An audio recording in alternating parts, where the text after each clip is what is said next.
안녕하세요. 솔로몬이 하나님께 지혜를 구합니다. 오늘 본문은 열왕기상 3장 1절에서 15절입니다. 1절. 솔로몬이 이집트 왕 바로와 동맹을 맺고 그 딸과 결혼했습니다. 그는 바로의 딸을 다윗성으로 데려와 자기 집과 여호와의 성전과 예루살렘의 성벽이 다 지어질 때까지 있게 했습니다. 동맹을 맺다는 단어는 신랑과 신부가 아니라 신랑과 장인 사이에 이루어지는 관계를 더 강조하는 표현으로 사위가 되다, 정략 결혼을 하다 이런 뜻입니다. 이집트와의 정략 결혼이 이루어졌다는 사실은 상대적으로 이스라엘 왕국이 국제적으로 지위가 향상되었음을 반영해 주는 것입니다. 고대 근동에서 오랫동안 대국으로 군림해오던 이집트가 공주를 외국으로 시집 보내는 것은 매우 드문 일이었으나 솔로몬에게 이러한 일이 예외적으로 이루어졌습니다. 바로들이 자기 딸을 바벨론이나 미타니의 왕들에게조차 준 적이 없었던 것을 보면 이는 얼마나 파격적인 대우인가를 알 수 있습니다. 사실 이집트인들은 이스라엘 사람들과 같이 식사하는 것조차 부정한 것으로 여겼습니다. 과거 이스라엘이 이집트에서 오랫동안 종살이를 했었던 것을 감안하면 이집트인들로서는 자기 나라의 공주가 이스라엘 왕과 정략 결혼을 하는 것이 달가웠을 리 없습니다. 그럼에도 불구하고 이집트의 공주를 솔로몬과 정략 결혼시킨 것은 현실적으로 볼 때 당시 다윗과 솔로몬의 통치하에 고대 근동의 맹주로 성장한 이스라엘의 도움을 필요로 했던 이집트의 어쩔 수 없는 선택이었을 것입니다. 그 결과 바로는 솔로몬과 동맹 관계를 맺음으로 팔레스틴으로 통하는 무역 통로를 얻게 되었으며 솔로몬은 블레셋을 고립시키고 남방 국경지대를 더욱 안전하게 다질 수 있었을 것입니다. 왕위에 오른 뒤 4년 후부터 성전 건축을 시작한 솔로몬은 성전 건축 공사를 7년 동안 계속했습니다.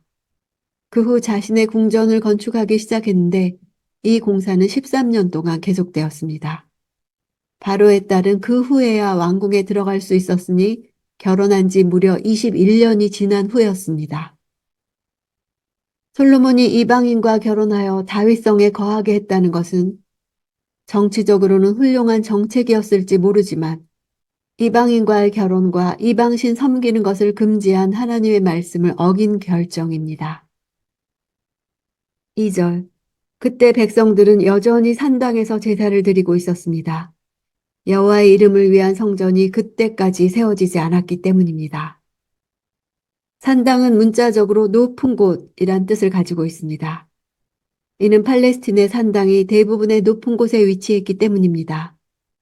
높은 곳에 산당을 세운 것은 하늘에 보다 가까이 접근함으로써 자신이 예배하는 신과 보다 가까이 할 수 있다는 당시의 이교의 풍습에서 기인한 것이었습니다.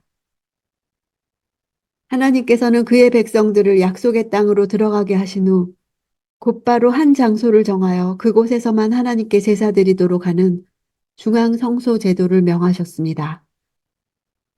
당시 가나안인은 자신들의 관습에 따라 산당에서 풍요제와 종교적 매춘을 행하였으므로 이스라엘이 이곳을 하나님을 경배하는 곳으로 사용할 경우 이스라엘의 종교적, 도덕적 타락을 야기하는 것은 물론 종교 혼합주의로 흐르게 되는 것은 불보듯 뻔한 일이었습니다. 당시 성전 건축이 이루어지지 않았던 불가피한 상황에서 드려진 산당 예배를 하나님이 허용하셨다는 것을 보여주며 동시에 단일 중앙성소로서 성전 건축이 반드시 이루어져야 할 과업임을 암시해 줍니다. 4절. 왕은 제물을 드리러 기브온으로 갔습니다. 그곳에 큰 산당이 있었기 때문입니다. 솔로몬은 그 제단에서 1000마리 짐승을 번제물로 드렸습니다. 기브온은 사울 당시 노베 제사장들이 죽임을 당한 이후 성막이 옮겨진 곳으로 언약궤가 있었던 예루살렘과 더불어 이스라엘의 공동 성소가 되었습니다. 이곳에는 부살렐이 만든 놋단도 있었으며 그 산당의 규모도 매우 커 솔로몬이 1000번제를 드리기에 적절했습니다. 일천번제를 문자적으로 1000마리 짐승을 드렸다고 본다면 일시에 1000마리를 드렸다면 7, 8일 정도 걸리는 엄청난 규모의 제사 예식이었을 것입니다. 또는 사울이 죽인 자는 천천히요 다윗은 만만히로다 한 것처럼 많은 재물을 드렸다는 관용적 표현으로 볼 수도 있습니다. 5절 여호와께서 밤중에 기브온에서 솔로몬의 꿈속에 나타나셨습니다. 하나님께서 내게 구하여라 내가 네게 무엇을 주랴 하고 말씀하셨습니다. 성전이 완공될 때까지 이스라엘에는 하나님께 제사를 드리는 두 개의 공식적인 장막이 있었다고 볼 수 있습니다. 하나는 기브온에 있는 장막이고 다른 하나는 예루살렘의 장막입니다. 기브온 장막은 과거 출애굽 당시 시내산에서 모세의 주도하에 만들어진 것이었습니다. 그러나 하나님의 언약궤는 다윗이 예루살렘에 만든 장막에 안치되어 있었습니다. 즉, 두 개의 장막이 불완전한 상태로 병립되어 유지되어 왔던 것입니다. 다윗 당시에 사독과 아비아달 모두 각각 대제사장으로 임무를 수행할 수 있었던 이유도 이처럼 제사 장소가 둘로 나누어져 있었기 때문일 것입니다. 솔로몬이 무엇을 구하든지 주시겠다는 말씀은 솔로몬의 일천번제가 어떤 목적을 이루기 위한 수단으로서 드려진 것이 아님을 잘 보여줍니다. 만약 솔로몬이 어떤 구체적인 목적을 전면에 내세우고 일천번제를 드렸다면 하나님께서 이런 질문을 하실 필요가 없으셨을 것입니다. 일천번제를 잘못 적용해 목적을 가지고 예배드리는 것은 적절치 못합니다. 예배는 하나님을 위한 것이어야 하며 결코 축복이나 어떤 소원을 이루기 위한 수단이 될 수 없습니다. 6절 솔로몬이 대답했습니다. 주께서는 주의 종 내 아버지 다윗에게 큰 은총을 베풀어 주셨습니다. 그가 주께 충성스러우며 의롭고 정직했기 때문입니다. 또 계속해서 이 큰 은총을 베풀어 오늘과 같이 그 왕위에 앉을 아들을 그에게 주셨습니다. 솔로몬은 하나님께서 주권적으로 다윗에게 은혜를 베푸사 다윗 언약을 맺을 뿐만 아니라 그 약속을 계속해서 신실히 이루어 나가셨음을 다시 한번 상기하고 감사를 드립니다. 자신이 다윗 언약에 따라서 왕위에 올랐음을 인정하는 것입니다. 7절 내 하나님 여호와여 이제 주께서 제 아버지 다윗을 대신해 주의 종을 왕으로 삼으셨습니다. 그러나 아직 저는 나이가 어리고 어떻게 제 임무를 수행해야 할지 모릅니다. 당시 솔로몬은 20세 전후로 추정됩니다. 나이가 어리다 한 것은 왕으로서 그 자신이 맡은 큰 책임에 비해 자신은 경험이 없어 미숙하고 연약함을 표현하며 도움을 구하는 것입니다. 솔로몬이 일천번제를 드린 이유는 왕의 사명을 감당하는 데 그가 얼마나 하나님의 도움을 간절히 원했는지를 보여줍니다. 9절 그러니 주의 종에게 옳고 그름을 가려내는 마음을 주셔서 주의 백성들을 잘 다스리고 선악을 분별하게 해주십시오. 누가 주의 이 많은 백성들을 다스릴 수 있겠습니까? 옳고 그름을 가려내는 마음은 히브리어를 직역하면 듣는 마음입니다. 백성의 송사를 듣고 분별하는 지혜를 말합니다.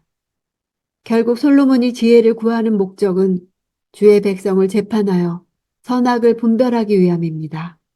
선악을 분별하는 지혜는 사람이 아닌 하나님께 속한 것이기 때문입니다. 11절 그래서 하나님께서 그에게 말씀하셨습니다. 내가 이것을 구했구나. 너 자신을 위해 장수나 재산을 구하지 않고 내 원수들의 목숨도 구하지 않고 판결할 때 필요한 분별의 지혜를 구했으니 하나님께서는 솔로몬의 기도를 자기를 위하여 구하는 이기적인 기도가 아니라고 평가하셨습니다. 자기를 위해 구하지 않았다는 표현이 3번이나 반복되어 강조되어 있습니다.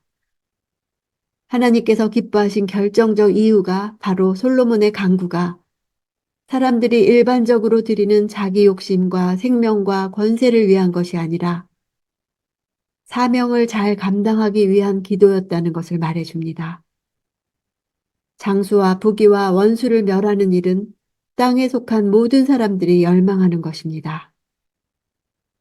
14절 또 내가 만약 내 아버지 다윗이 한 것처럼 내 길을 걷고 내 규례와 명령을 지키면 내가 장수하게 될 것이다.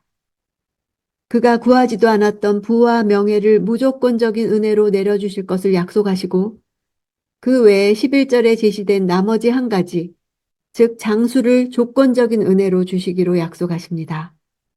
다윗이 한 것처럼이란 다윗의 삶의 태도를 축복받는 삶을 이루는 모형으로 제시하신 것입니다.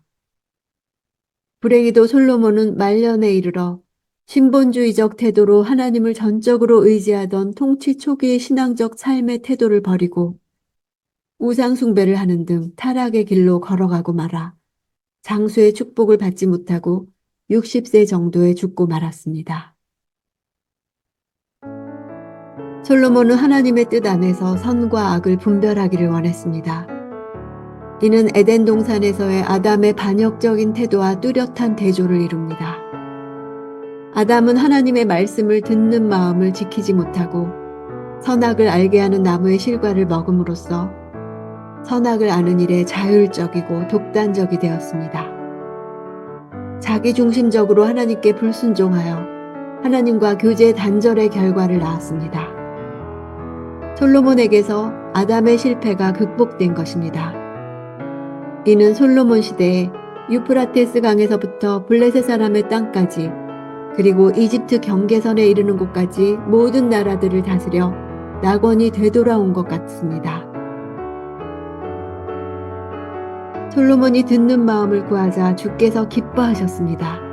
창조의 모습에 대한 평가와 같습니다. 이제 세상이 하나님 보시기에 좋은 원래의 모습으로 회복될 것을 암시합니다. 그가 받은 축복들이 증가를 발휘할 수 있기 위해서 솔로몬은 다윗의 행함같이 하나님의 길로 행하여야 했고 하나님의 법을 지켜야 했습니다. 그러나 바로의 딸과 산당을 맨 앞에서 언급한 것과 같이 솔로몬이 이상적인 왕이 되지 못한 이유 또한 암시됩니다. 하나님께서 그의 백성을 이집트에서 구해내신 사실과 결혼 동맹은 타협할 수 없는 사실입니다. 진정 날마다 하나님의 말씀을 듣고 선악을 분별하는 일을 지속해야 할 것입니다.